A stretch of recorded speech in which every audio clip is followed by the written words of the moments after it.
mga pakaisahan kag ang mga buto ang ilang papa ani man ay mamang padayon gid nga ara ka mas.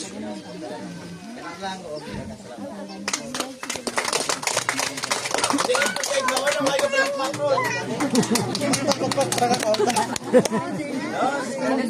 Now, thank you, Mr. Glenn Coral Cartagena. And now, let's give the floor to Ms. Asinet Aaron for the statement of purpose. Ay, Aram ano ba, din? Dibat? Bangko.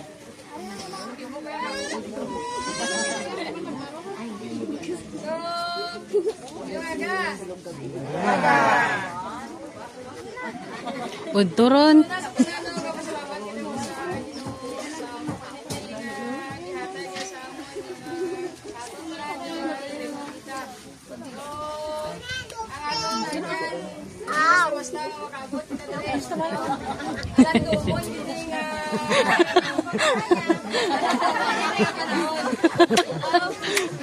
Sana nakaputay, nakaabot kita dari safe and sound. So, salamat din sa atong Ginoo. So, ang akon nga ihatag sa ang purpose ang reunion. So, damo-damo sa ang purpose sa aton ang reunion. No, kung nga nag-celebrate kita sa reunion. So, ang nandal na binaton. So, ang sana ko wala ko ito kabalawa ang nang apyaw na ako na balan sa reunion o matripo na kita. So, damo galing sa ang purpose kung nag-celebrate kita sa reunion. So, una dire, i-preserve ang family history. No? So, ang reunion, isa ka paagi para ma-preserve ang family history. Sa mo sininga time, ma-share na doon, mapakilala na doon sa mga bagong generation. No? Ang bilog na ito ngangkan. So, damo sa aton, nakakilala sa pariente, sa itsura lang, pero wala nakakilala sa pangalan. So, may araman nga nakakilala sa pangalan, pero wala nakakilala kung ano ang itsura. No? So, lalo na itong mga wala nag-attend pala kung mag-reunion. So, kabaluta nga, bata sa ni Antirot, bata sa ni Antilisa, bata sa ni Mama Ngabit, pero sa itsura, hindi na natin maluluman. So, subong nga panahon, ang pinaka-the best way para magkilalahan na ito.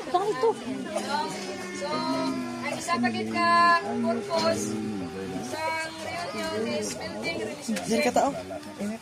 Sa reunion, ang reunion, bata mo, hindi mo mag-connect kita nga magpamilya. So, pareho na lang sa taga-diri sa Arakan, hindi ka mo nag-kiritaay, sa Surala, hindi man nag-kiritaay, pero hindi kita makabanding pareho sa banding natin dito. Diba? So, diri sa reunion, mapapasko pagid nato ang atong relasyon sa isa ka. Isa. So, ang isa pagid ka purpose is i-preserve ang atong tradisyon. Yes. So, ang family reunion, isa ka tradisyon nga mapasa nato sa sunod ng mga generasyon. No, kay kung nato ni katong-aton nga mga sunod nga generasyon, hindi na magkailangan na iba. So, halimbawa, sa aton nga nanandan, kada tuig. So, kada tuig natin hinahimo, alin pa sa aton mga hinikanan, kung sa basa na sa aton ng mga kabataan. So, magot ang panahon na mga kapuhan naman ang magpadayon sa musuling nga tradisyon. So, sa pagkita-purpose is learning about ancestry. So, sa aton ng mga pinuno. So, sa family reunion, amuni ang chance para mabala nato ng history sa aton mga kamalaman. So, kaya aton ng mga kapuhan, kag isan sa amon, hindi na namon balan kung ano bilang aton ang ginalinan. No? So, kaya kung wala reunion, so do you think kung kita-kita lang sa aton panibalay, maka-istorya, wala kita kung ano kung aton ng mga kaagi sa aton mga kamalaman. Diba? Hindi na tayo makahatag sa chance ba para mag-istoryahan natin tanan. So, lalo na subong halos tanan, pati bata, may mga cellphone na. Puro na lang kita YouTube or mga TikTok, no? So, maraming sa balay, wala na sa istorya, bakit na busy na tanan. So, lalo na sa mga kabataan. So, gani, na kung madula daw ang isa ka tao, mapatay ang isa ka tao, sa 1 year daw, masakit pa sa imo ang iyang pagkadula. Pero madungtungan mo pa tanan ang iyang kayo nga nahimo. Pero after 10 years, madula na itong sakit. So, ang tanay mo na lang madungtungan sa iya, atong death anniversary na lang kag iya birthday, na madungtungan mo na. Kagang bukat, after 50 to 100 years daw. So, sa mga bagong henerasyon, pangalan na lang ang ila madungtungan. So, hindi na po, siyempre, katong mga kapuha na to, wala naman sila naka-alubilo atong para sa amon. Gamay lang ang panahon nga naupo na mong dilulo, no? Sa itong mga apo ninyo sa tuhod, wala na to nila. Wala na sila sang banding na imo. So, ang ila na lang natungtuman dito kung dilulo ka mula, pangalan na lang, no? Hindi na nila balaan kung ano ka ang klase sa tao. So, diri sa reunion, diri may chance nga mabalaan naton tanan nga gusto naton mabalaan dati sa aton mga katigulangan. So, may panahon ta ba nga makaistorya-istorya, nga amo kami sa una, amo mga buhay sa una. No? So, sunod, ang isa pa ka-purpose is creating memories. So, sa reunion, diri kita makahimo sa memories. As a whole family. Indog lang eh, hindi pa nang balaan ng kagawa pa mo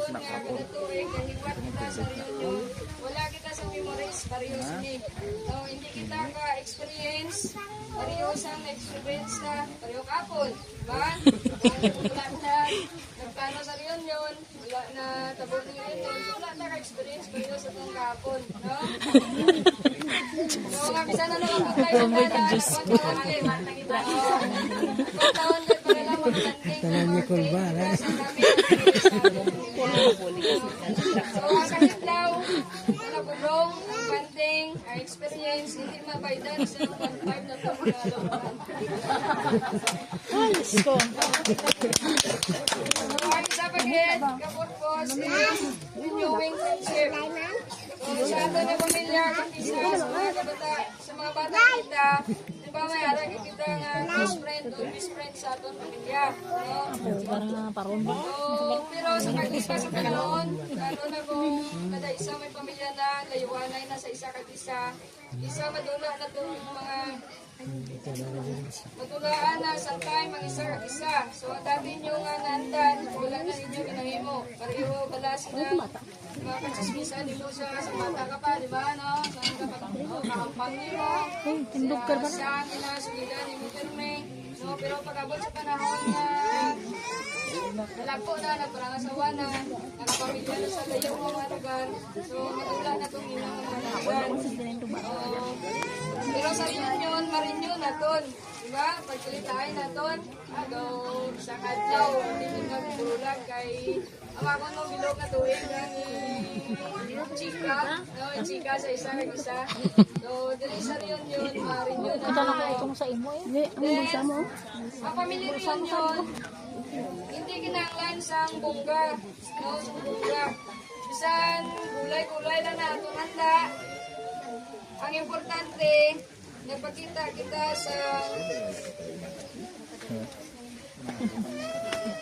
so, ang importante, nagpakita kita sa love, respect, and appreciation sa isa kag isa. So, nagpakita sa unity. So, pareho sa aton nga team nga pareho, we may not have it all together, but together, we have it all. So, ano lang, salamat.